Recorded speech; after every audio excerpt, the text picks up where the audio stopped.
16 mai 1899. Les vertus de la croix, le renoncement à notre volonté personnelle. Durant quelques jours, Jésus a continué à se manifester de la même façon, ne voulant pas se détacher de moi. On aurait dit que le peu de souffrance déversée en moi l'attirait tellement qu'il ne pouvait s'éloigner de moi. Ce matin, il a déversé un peu plus d'amertume de sa bouche à la mienne, puis il m'a dit: la croix dispose l'âme à la patience. Elle unit le ciel à la terre, c'est-à-dire l'âme à Dieu. La vertu de la croix est puissante, et quand elle entre dans une âme, elle a le pouvoir d'éliminer la rouille de toutes les choses du monde. La croix amène l'âme à considérer les choses de la terre comme ennuyeuses, ennuyantes, dérangeantes et méprisables. Elle lui fait goûter la saveur et les délices des choses célestes. Cependant, peu d'âmes reconnaissent les vertus de la croix, et par conséquent, on la déteste. Par ces propos de Jésus, que de choses j'ai compris concernant la croix. Les paroles de Jésus ne sont pas comme les nôtres, dont on ne comprend que ce qui est dit.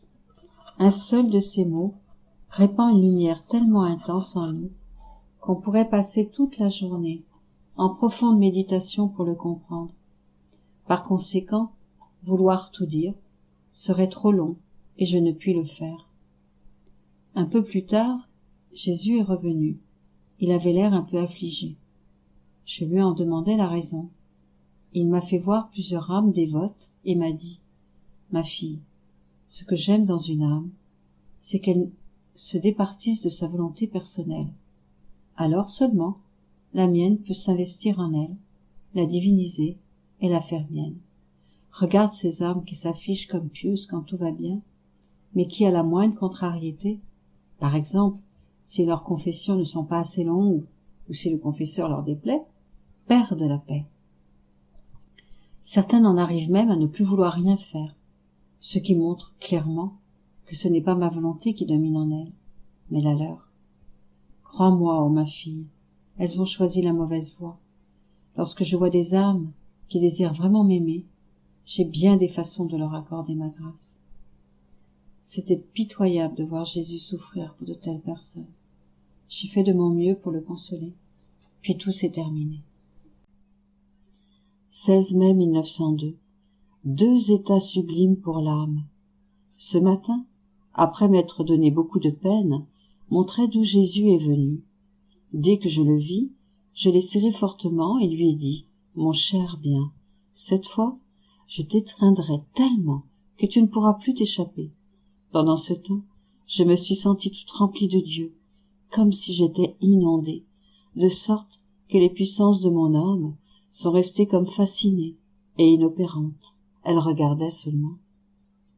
Alors, après être demeuré quelque temps dans cet état d'inactivité, mais quelle situation douce et agréable, mon adorable Jésus me dit: ma fille, quelquefois je remplis tellement l'âme de moi-même que, en se dispersant en moi, l'âme reste comme oisive. D'autres fois, je laisse une partie de l'âme vide, et alors, en ma présence, l'âme opère merveilleusement. Elle se lance dans des actes de louange, d'action de grâce, d'amour, de réparation et autres, et de cette façon, elle remplit ces vides que je lui laisse. Ces 2 états sont tous les 2 des états sublimes et se donnent mutuellement la main. 16 mai 1909. Le soleil symbolise la grâce. Me trouvant dans mon état habituel, Jésus béni vint et me dit: ma fille, le soleil symbolise la grâce. S'il trouve un vide, que ce soit une caverne, un souterrain, une fissure ou un trou, pourvu qu'il y ait un vide et une petite ouverture permettant d'y pénétrer, il entre et inonde tout de lumière. Cela ne réduit en rien la lumière qu'il donne ailleurs. Et si sa lumière n'illumine pas davantage, ce n'est pas parce qu'il en manque, mais plutôt parce qu'il manque d'espace où la diffuser. Il en va ainsi avec ma grâce. Plus qu'un soleil majestueux, elle enveloppe toutes les créatures de son rayonnement bénéfique. Cependant, Elle n'entre que dans les cœurs, où elle trouve un espace vide. Autant de vide elle trouve, autant de lumière elle fait pénétrer. Et ce vide, comment se forme-t-il? L'humilité est la bêche qui creuse le cœur et forme le vide. Le détachement de tout, y compris de soi-même, est le vide par excellence. La fenêtre, pour faire entrer la lumière de la grâce dans ce vide, est la confiance en Dieu et la méfiance envers soi-même. Autant la confiance est grande, autant s'ouvre la porte pour laisser entrer la lumière et laisser passer plus de grâce. La gardienne qui protège la lumière et la fait s'accroître est la paix. 16 mai 1911. Jésus ne veut pas confondre les ennemis de l'Église parce que ce sont eux qui serviront à purifier l'Église. Je priais pour que mon bienheureux Jésus crée la confusion chez les ennemis de l'Église. En venant, mon toujours aimable Jésus me dit « Ma fille, je peux confondre les ennemis de la Sainte Église, mais je ne le veux pas. Si je le faisais, qui purifierait mon Église ?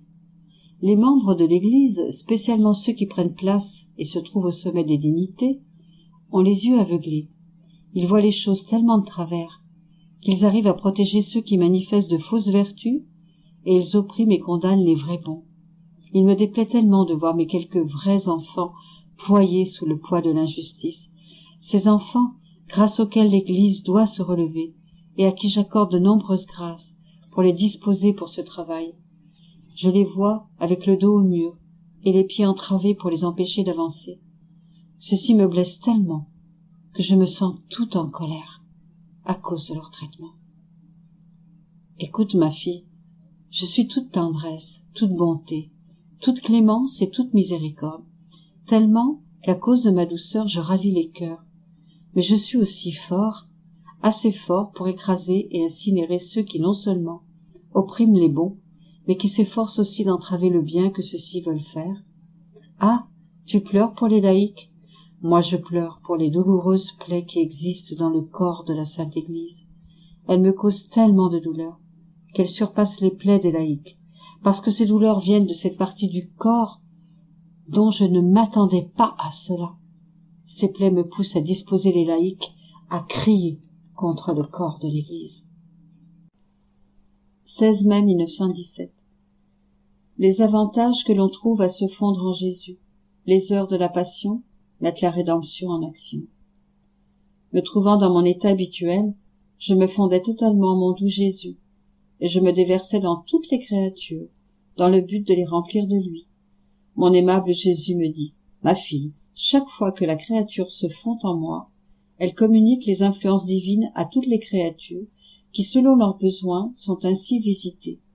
Ceux qui sont faibles ressentent la force, ceux qui sont obstinés dans le péché reçoivent la lumière, ceux qui souffrent reçoivent le réconfort, et ainsi de suite.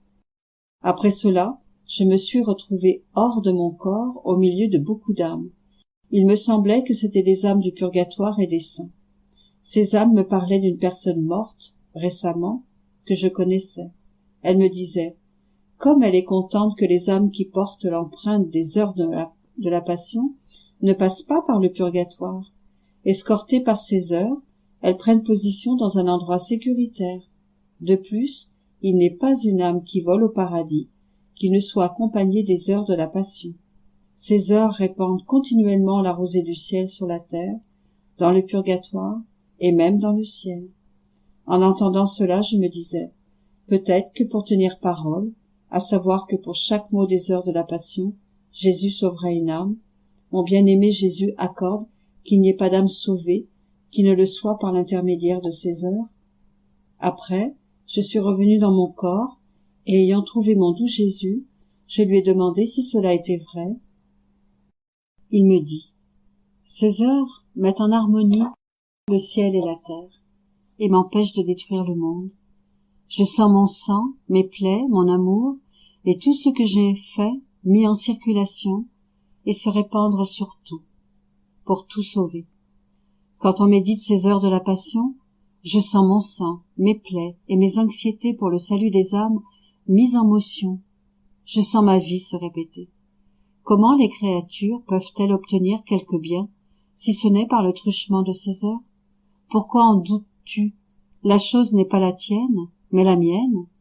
Tu as été le faible instrument. 16 mai 1919. Comme le soleil, chaque acte fait dans la divine volonté se multiplie pour le bien de tous. Je pensais, comment se peut-il qu'un seul acte fait dans la divine volonté se multiplie au point de faire du bien à tous?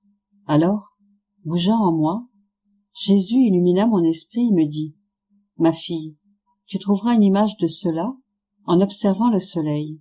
Il est unique et cependant, il sait se multiplier pour que sa lumière et sa chaleur soient disponibles pour tout et tous. Par exemple, il éclaire les actions et les pas de l'homme. Si celui-ci modifie son action ou son trajet, la lumière du soleil le suit. Il se multiplie aussi dans toute la nature, distribuant ses bienfaits aux diverses choses suivant les circonstances. À son lever, il embellit toute la nature et agit sur la fraîcheur de la nuit pour former la rosée qui s'étend sur toutes les plantes comme un manteau d'argent, donnant à cette nature un aspect et une beauté qui étonnent et enchantent le regard humain. L'homme, avec toute son ingéniosité, n'a pas le pouvoir de former une simple goutte de rosée. Le soleil poursuit sa route et donne aux fleurs leur couleur et leur parfum. Il ne donne pas une couleur et un parfum unique, mais il fournit à chaque fleur sa couleur et son parfum particulier. Avec sa chaleur et sa lumière, il donne aux fruits leur maturité et leur saveur, une saveur distincte pour chaque fruit. Il féconde et fait croître toutes les plantes. Malgré qu'il fasse tout cela, il reste un. C'est parce qu'il demeure dans les hauteurs que le soleil peut être la vie de toutes les créatures qui se trouvent plus bas. Il en va ainsi des actions faites dans ma volonté. L'âme agit alors dans les hauteurs de ma volonté. De là, plus que le soleil, elle veille sur les créatures et leur transmet la vie. En dépit du fait que son action est une, elle brille comme un soleil sur les créatures. Elle en embellit quelques-unes, en féconde d'autres avec la grâce, en libère quelques-unes du froid, adoucit le cœur de certaines, dissipe les ténèbres chez d'autres, en enflamme et en purifie d'autres, donnant à chacune l'appui dont elle a besoin en proportion de ses dispositions personnelles. Le soleil qui s'élève à votre horizon fait de même. Si la terre est stérile, il donne aux plantes peu de développement. Si la graine de la fleur est manquante, le soleil, malgré toute sa lumière et toute sa chaleur, ne peut rien faire lever. Si l'homme ne se lève pas pour travailler, le soleil ne peut rien lui faire gagner. En somme, le soleil produit des biens dans la création selon la fécondité de la terre et les dispositions de l'homme. Ainsi, quoique les actes accomplis dans ma volonté peuvent être bénéfiques pour tous, ils opèrent selon les dispositions de chacun, ainsi qu'en proportion des bonnes dispositions de l'âme qui agit dans ma volonté.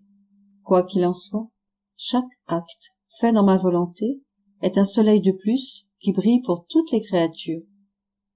Plus tard, je m'efforçais de m'immerger en mon Jésus, dans sa volonté, en multipliant mes pensées dans les siennes, dans le but de réparer et de suppléer pour toutes les intelligences créées, passées, présentes et futures. Avec tout mon cœur, j'ai dit à Jésus, comme j'aimerais te donner, avec mon esprit, toute gloire, tout honneur et toute réparation au nom de toute la famille humaine, même des âmes perdues, qui, hélas, ne t'ont pas livré leur intelligence. Rempli de joie, Jésus me baisa le front en me disant, « Par ce baiser, je scelle toutes tes pensées avec les miennes, de sorte que je puisse toujours trouver en toi tous les esprits créés et recevoir continuellement de toi, en leur nom, gloire, honneur et réparation. » 16 mai 1929. Comment les connaissances sur la divine volonté sont l'armée? Les actes accomplis en elle, les armes. Sa lumière, le palais royal. Le ministère, la sacro-sainte Trinité. L'ardeur divine pour l'établissement de son royaume. Le besoin du divin. Son silence. La souffrance de ses secrets. Poursuivant mon abandon habituel dans le divin fiat, je me sentais inquiète à cause des privations de mon doux Jésus. Oh, combien ma pauvre âme gémissait sous le poids infini de tristesse qui fait dire à toutes les choses créées: où est ton Jésus, celui qui t'aimait tant? Ah, tu sens qu'il soutient toutes choses? Tu touches sa beauté qu'il a répandue sur toute la création? Tu vois son immensité que tu ne peux atteindre? Ce que tu vois n'est rien d'autre que la marque de ses pas qu'il a laissés en passant sur toutes les choses qu'il a créées. Mais il n'est pas ici. Et toi, cours, cherche-le, et nous t'accompagnerons, gémissant avec toi, pour te faire trouver celui que tu veux. Et je sens que tout le monde me parle de Jésus avec des accents douloureux, et comme il résonne dans mon pauvre cœur, il est torturé par une souffrance que je ne peux exprimer, et j'avais l'impression de vouloir sortir de mon état habituel. Mais alors, mon aimable et doux Jésus me surprit, et jetant ses bras autour de mon cou, il me dit: « Ma fille, qu'est-ce qu'il y a? Qu'est-ce qui ne va pas? Calme-toi, calme-toi. Comment cela se peut-il? Veux-tu peut-être sortir de l'armée de ma divine volonté? Regarde, quelle grande et formidable armée, si bien qu'en se mettant bien en rang dans ton âme, il ne te sera pas facile d'en sortir. Mais sais-tu quelle est cette armée? Toutes les connaissances sur ma divine volonté. En fait, après avoir formé en toi son palais royal, cela n'aurait pas été convenable, et elle ne pouvait pas rester sans son armée. Nous avons fait sortir cette armée de notre sein divin, afin que les connaissances forment son cortège, prennent sa défense, et fassent connaître à tous qui est notre divin fiat, leur roi divin, et comment il veut descendre avec toute son armée céleste parmi ses peuples, afin de combattre la volonté humaine, mais non pas avec des armes qui tuent, car de telles armes n'existent pas au ciel, mais avec des armes de lumière qui luttent pour former la vie de ma volonté dans les créatures. Or, tu dois savoir que les armes de cette armée sont les actes accomplis dans ma divine volonté. Regarde comme c'est beau. Le palais royal est la lumière de mon fiat. Le roi, qui domine, est ma volonté. Le ministère, la sacro-sainte Trinité. L'armée, les connaissances sur ma volonté. Les armes, tes actes accomplis en elle. En fait, lorsque tu avais le bienfait de posséder une de ces connaissances, et que tu agissais en vertu de ma volonté, tu formais dans mon fiat les armes entre les mains de chaque connaissance, pour donner sa vie aux autres créatures. Mais ce n'est pas tout. Chaque connaissance possède une arme particulière, différente des autres. Ainsi, chacune des connaissances que je t'ai données sur mon divin vouloir a une arme distincte. L'une possède l'arme de lumière pour illuminer, réchauffer et féconder la semence de mon fiat. Une autre détient l'arme de la puissance conquérante qui régit et domine. Une autre, l'arme de beauté qui ravit et conquiert. Une autre, l'arme de sagesse qui ordonne et dispose. Une autre, l'arme de l'amour qui brûle, transforme et consume. Une autre encore, l'arme de force qui renverse, fait mourir et renaître dans ma divine volonté. En somme, chacune de mes connaissances est un soldat divin qui, en se manifestant à ton âme, a placé entre tes mains l'arme particulière qu'elle possède. Regarde comme ils sont bien en rang, attentifs à leur devoir et à la manipulation de l'arme que chacun possède pour disposer et former le peuple du royaume de mon divin fiat. Cette armée et ces armes possèdent la vertu prodigieuse de l'infini, de telle sorte qu'elles se diffusent partout, et là où il y a une lumière, même petite, dans les créatures, elles combattent avec les armes de lumière contre l'obscurité dans la volonté humaine, afin de l'éclipser et de lui donner la vie de mon fiat. Et là où se trouve une semence de force, on voit accourir le petit soldat divin avec l'arme de puissance et de force pour combattre la puissance et la force humaine et faire se lever à nouveau la puissance et la force de ma divine volonté.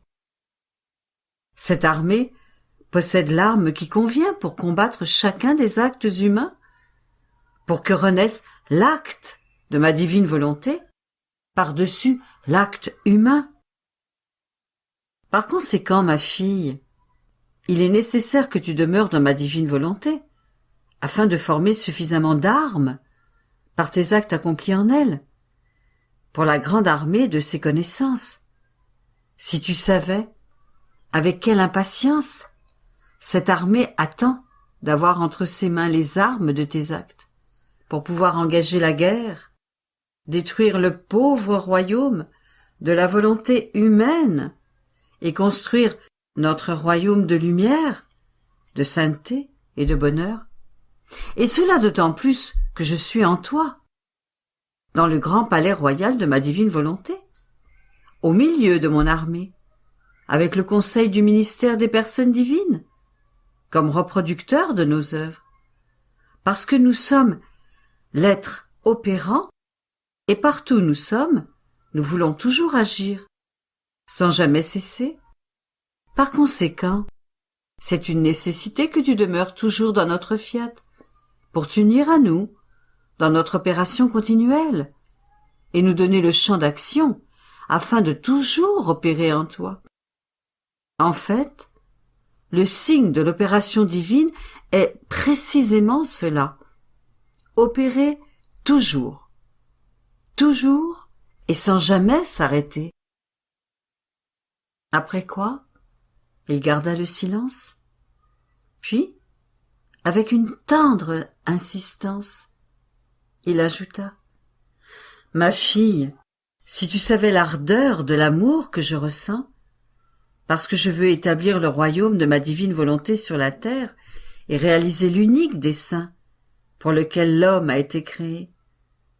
En fait, dans tout ce qui a été fait par les divines personnes, depuis le temps où le monde a été créé, et dans ce que nous ferons, notre principe sera toujours celui-là, et jamais il ne cessera de l'être. Que l'homme revienne dans l'héritage de notre fiat qu'il a rejeté. Cela est si vrai que dans mon incarnation même, quand je suis descendu du ciel sur la terre, le premier but était le royaume de ma divine volonté. C'est dans son royaume, c'est-à-dire dans ma mère immaculée qui le possédait, que j'ai dirigé mes premiers pas. Ma première demeure a été en son sein très pur, où mon fiat régnait de façon absolue et avait son royaume, entier et magnifique. Et dans ce royaume de ma volonté, que possédait ma céleste mère, j'ai commencé et formé ma vie ici-bas, faite de souffrances, de larmes et d'expiations, et je savais que je devais être le Jésus négligé, mal aimé, rejeté, mais je voulais venir, car je pouvais voir à travers les siècles comment ma venue sur terre devait servir à former le royaume de ma divine volonté, et que, par nécessité, je devais les racheter d'abord pour atteindre mon premier but. Ainsi, dès ce moment même, je suis descendu du ciel, afin de trouver, de chercher et de serrer contre moi les enfants de mon royaume, qui voudraient me chercher, m'aimer, me reconnaître, au point d'être incapables de vivre sans moi. Par conséquent, dans ce que j'ai fait et souffert, j'ai laissé une marque et j'ai dit, c'est ici que j'attendrai les enfants de ma volonté. Je les embrasserai, nous nous aimerons d'un même amour et d'une même volonté. Et par amour pour eux, les souffrances, les larmes, les pas et les œuvres se sont changées en moi en joie, pour mon cœur submergé d'amour. Ma fille, ne sens-tu pas toi-même que tu ne peux vivre sans moi? Et lorsque dans le monde, ils liront ces lignes, ils seront stupéfaits d'apprendre la longue succession de mes grâces, mes visites quotidiennes, et pendant si longtemps que je n'ai faites à personne d'autre, les longues conversations que j'ai eues avec toi, les nombreux enseignements que je t'ai donnés, et tout ce qui devait servir le royaume de ma divine volonté. Je ressentais l'irrésistible besoin de reprendre et de refaire avec toi toutes les conversations, de te donner toutes les grâces et les enseignements que j'aurais donnés à Adam innocent s'il n'avait pas rejeté le précieux héritage de mon fiat. Mais il a brisé mon discours et m'a réduit au silence, et après 6000 ans de silence, je ressentais le besoin extrême de reprendre mon discours avec la créature. Oh, comme il était douloureux de contenir tant de secrets dans mon cœur, secrets que je devais lui confier. C'est pour elle seule qu'ils étaient gardés, et pour personne d'autre. Si tu savais combien il m'en a coûté de garder le silence pendant si longtemps, mon cœur suffoquait, et dans son délire, répétait avec tristesse. Hélas, j'ai créé l'homme pour avoir quelqu'un avec qui parler, mais il devait posséder ma divine volonté pour me comprendre. Et parce qu'il l'a rejeté, il a fait de moi le Dieu taciturne. Combien je souffre, quel amour réprimé qui me faisait défaillir, et je délirais. Par conséquent, incapable de le supporter plus longtemps, j'ai voulu rompre mon long silence avec toi. Je l'ai brisé net. De là cette nécessité de l'ardeur de mon discours. Si longtemps, si souvent, et sans cesse. Et alors que je m'épanche auprès de toi, j'ai l'impression de commencer maintenant la création. Et c'est pourquoi dans ces pages, je te fais écrire la raison véritable de la création. Ce qu'est ma volonté, sa valeur infinie, comment l'on doit vivre en elle, son royaume, et comment elle veut régner pour rendre tout le monde sain et heureux. Tous seront étonnés à la lecture de ces textes, et ils ressentiront le besoin de la vie de mon fiat parmi eux. La divinité ressent une irrésistible nécessité de compléter l'œuvre de création, et elle sera achevée par le règne de notre divine volonté parmi les créatures. Que ferait une créature si après avoir accompli une œuvre au prix de sacrifices inouïs et durant longtemps, une œuvre qui lui a coûté la vie, une œuvre d'une valeur inestimable et à laquelle il ne manque qu'un point, une nuance, une couleur, elle ne pouvait achever cette œuvre qui lui a tant coûté, et si belle que soit son œuvre, si précieuse, et d'une valeur si incalculable qu'elle puisse être, si bien qu'elle ferait sa fortune, sa gloire et son bonheur total, elle ne peut la présenter au public, ni dire que c'est une œuvre achevée, parce qu'il y manque ce point. Pour cette personne, la vie se changerait en souffrance, et elle ressentirait le poids de son œuvre, belle, en effet, mais inachevée. Et par conséquent, elle se sent malheureuse, et au lieu de la gloire, elle ressent de l'humiliation. Et combien de sacrifices ne ferait-elle pas? Elle donnerait sa vie pour placer ce point, pour que son œuvre soit achevée. C'est la situation dans laquelle nous sommes. Rien ne manque à notre œuvre de création. Les cieux, les soleils, les œuvres, et une magnificence de toutes sortes. Mais il y manque un point qui cependant défigure une œuvre si belle. Ce point est le plus important. C'est la plus belle nuance. C'est la couleur la plus vive qui manque dans la création. Toute chose vit dans mon fiat, excepté un seul point de la création, c'est-à-dire la famille humaine qui se trouve en dehors, à l'extérieur de mon royaume, où elle est malheureuse. Quelle tristesse! Il y a de la place pour tout le monde dans mon vouloir, et il en est cependant qui vivent à l'extérieur. Oh, comme il la défigure et la rend incomplète! Et que ne ferions-nous pas pour la voir achevée? N'importe quel sacrifice, ma fille, nous sommes prêts à faire. N'importe quoi. J'ai déjà donné ma vie dans la rédemption pour placer ce point dans l'œuvre créatrice. Et lorsqu'ils sauront ce que signifie la volonté de Dieu, le grand bien qu'elle peut faire, et que la seule chose qui nous intéresse est de placer les droits de notre divin fiat en sûreté et de le faire régner, afin de voir chacun heureux dans notre volonté, heureux de notre propre bonheur. Ils ne seront plus étonnés de lire dans ces pages les grandes choses que je t'ai dites et que j'ai accomplies dans ton âme.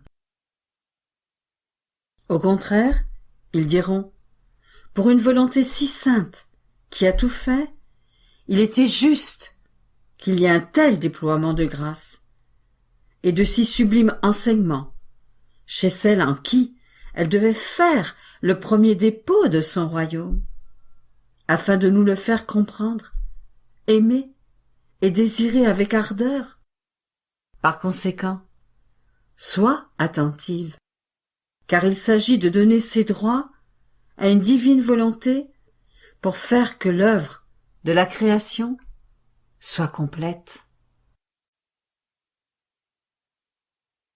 16 mai 1931. La divine volonté confirme les actes de la créature. Enthousiasme de l'amour divin en créant l'homme. Touche des divines qualités. Je suis de nouveau dans le cher héritage du divin fiat, et il me semble qu'il me murmure à l'oreille: comme j'étais au commencement, je serai toujours, dans les siècles des siècles, et si tu veux demeurer dans ma divine volonté, tu seras toujours égal à toi-même. Tu ne changeras jamais d'action. Tu feras toujours ma volonté. Et tes actions, tu peux les appeler dans leur variété des effets, du premier et unique acte de ma volonté qui coule dans tes actes, afin de les faire un, qui possède la vertu de produire comme le soleil le magnifique arc-en-ciel des variétés de couleurs, et fait de sa lumière, sans que change son acte unique de toujours donner la lumière. Quel sentiment de bonheur dans l'âme de pouvoir dire: je fais toujours la divine volonté. Ma petite et faible intelligence était absorbée dans la lumière de la divine volonté, et je sentais en moi sa force, une et puissante, me préparer une couronne pour m'en investir, et ces innombrables et multiples effets étaient porteurs de joie, de paix, de force d'âme, de bonté, d'amour de sainteté et d'une indescriptible beauté. Ces effets étaient comme autant de baisers de vie qu'il donnait à mon âme, et j'en demeurais propriétaire. J'étais émerveillée, et mon toujours aimable Jésus me dit : « Ma fille, tous les actes accomplis par la créature dans la divine volonté sont confirmés par Dieu comme actes divins.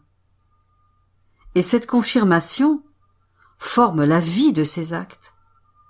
Ils sont marqués du sceau divin comme actes impérissables toujours nouveaux, et d'une beauté enchanteresse.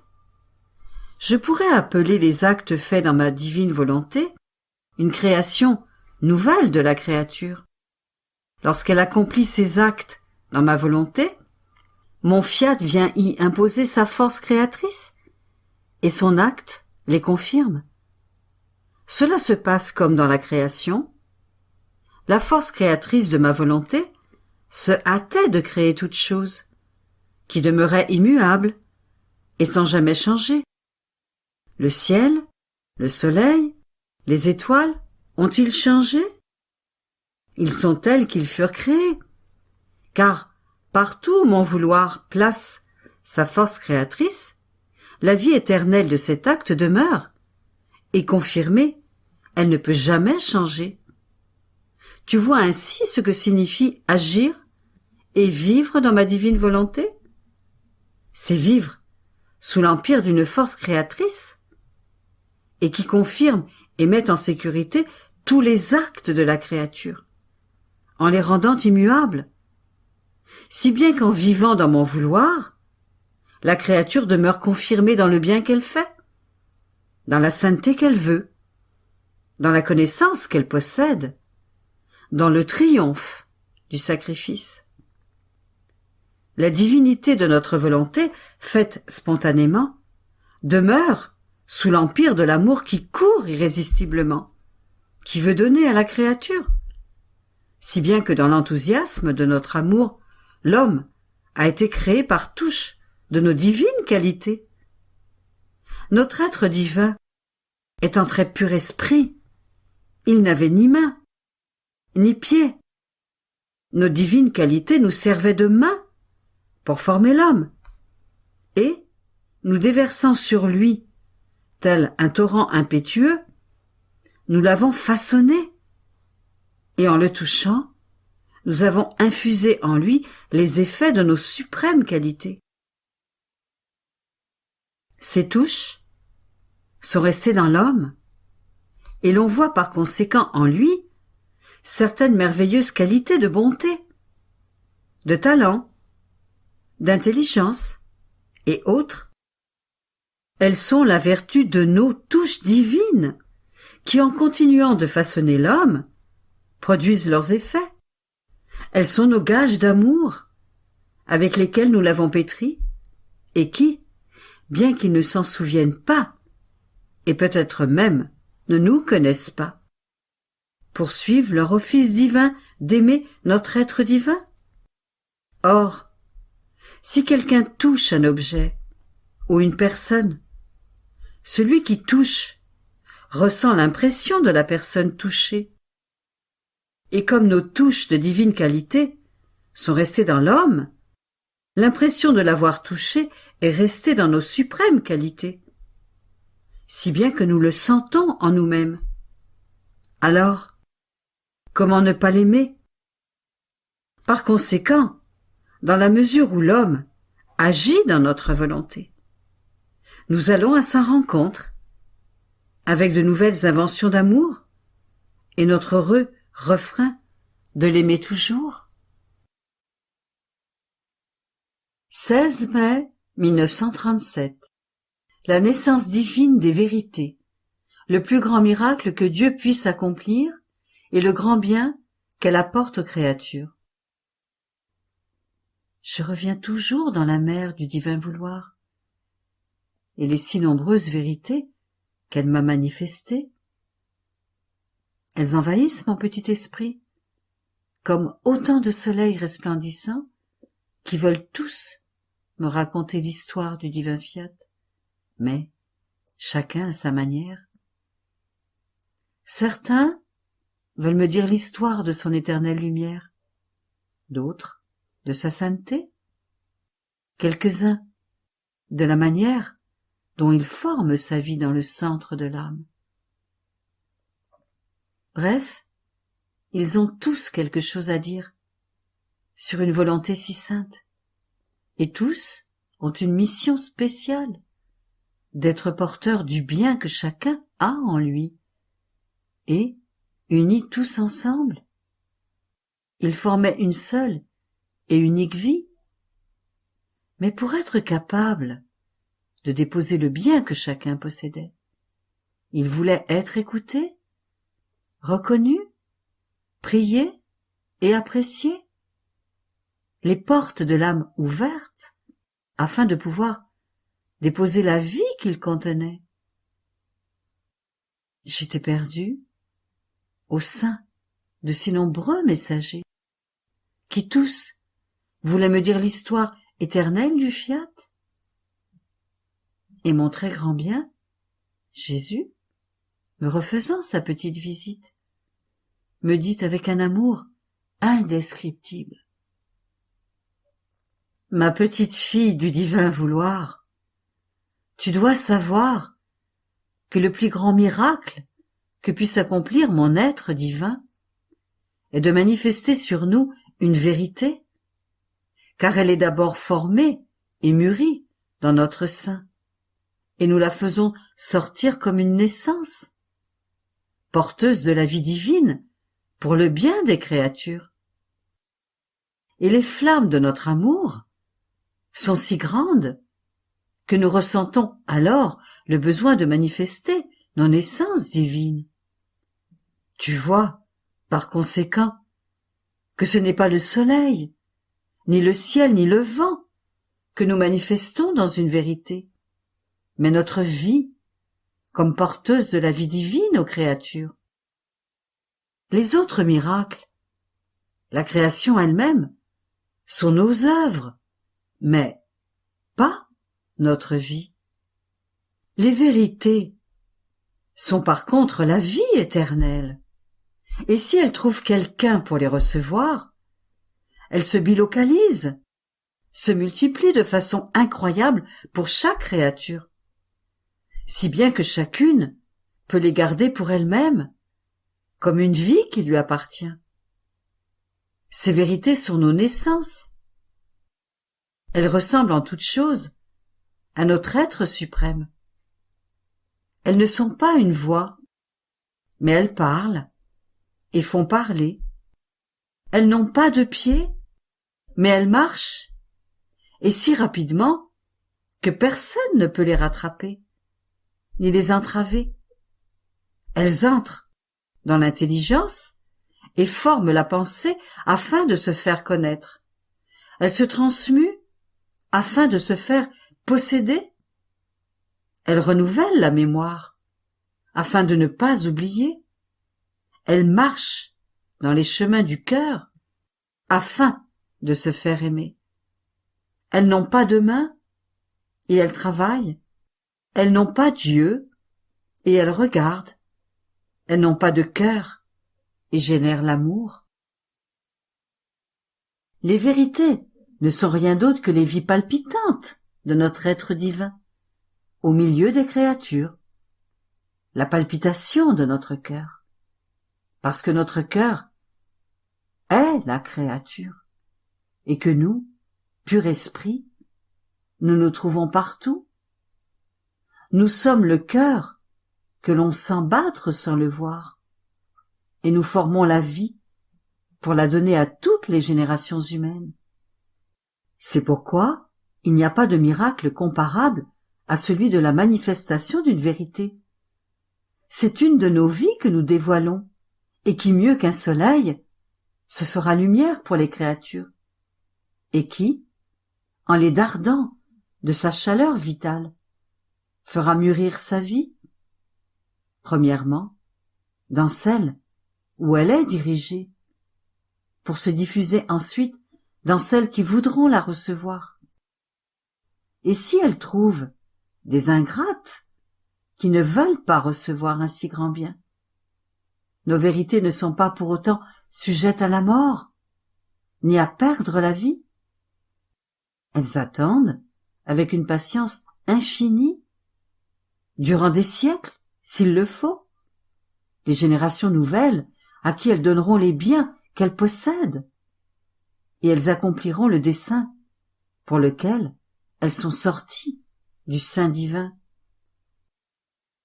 Pour manifester nos vérités, nous regardons les siècles, et lorsque nous sommes certains qu'elles vont se répandre et multiplier nos vies parmi les créatures, nous les faisons connaître pour donner le bien qu'elles possèdent, et afin d'en recevoir l'honneur divin et la gloire divine. Nous ne faisons jamais des choses inutiles. Crois-tu que toutes les vérités que nous t'avons manifestées sur notre volonté avec tant d'amour ne donneront pas leurs fruits et qu'elles ne formeront pas leur vie dans les âmes? Si nous les avons manifestées, c'est parce que nous savons avec certitude qu'elles porteront des fruits et qu'elles établiront le royaume de notre vouloir parmi les créatures. Et si ce n'est pas aujourd'hui, parce qu'il leur semblera que ce n'est pas une nourriture qui leur convient, et que les créatures mépriseront peut-être ce qui pourrait former en elles la vie divine, le temps viendra où elles rivaliseront entre elles pour savoir qui possédera le plus grand nombre de ces vérités. Les connaissant, elles les aimeront. Leur amour en fera une nourriture convenable, et elles formeront la vie que mes vérités leur offriront. Par conséquent, sache que c'est une question de temps. Je sais ce qui arrivera. Je n'arrêterai pas. Je continuerai de manifester mes vérités, et toi, poursuis ton envol, et continue à m'écouter, et à les mettre en pratique.